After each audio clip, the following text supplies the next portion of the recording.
আগতে জীয়াই থকাৰ একো কাৰণ নাছিল। এতিয়া জীয়াই থকাৰ কাৰণেই হৈছে ধাৰ।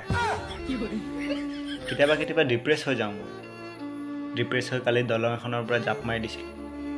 পাছতহে গম পালোঁ মই সাঁতুৰিবও জানো। তাৰপিছত ঘৰলৈ আহিলোঁ। ঘৰলৈ আহি ভাবিলোঁ যে মই পাংখা এখনত ওলমি পেলাই মৰি যাওঁ। পাংখা এখনত ওলমিলোঁ। ঘৰৰ মানুহে গম পালে, ঠিকছে পিটন দিলে মোক ঘৰত। তাৰপিছত মই লাষ্টত ভাবিলোঁ বাইক এখনৰ পৰা গাড়ীত খুন্দা মাৰি দিম, কামেই খতম, তাতে জেগাতে খতম। মই গৈ পেলাই BMW গাড়ী এখনত মাৰি দিলোঁ খুন্দা। এতিয়া মই মোৰ বাইক বেচি দিওঁ, মই নিজক বেচি দিওঁ, BMW মেৰামতিৰ কাৰণে পইচা উলিয়াব নোৱাৰোঁ। ক'ৰ পৰা উলিয়াওঁ মই এতিয়া মানে উপায় নাইকিয়া হৈ গৈছে মানে। साला ये दुख का खत्म नहीं होता बे।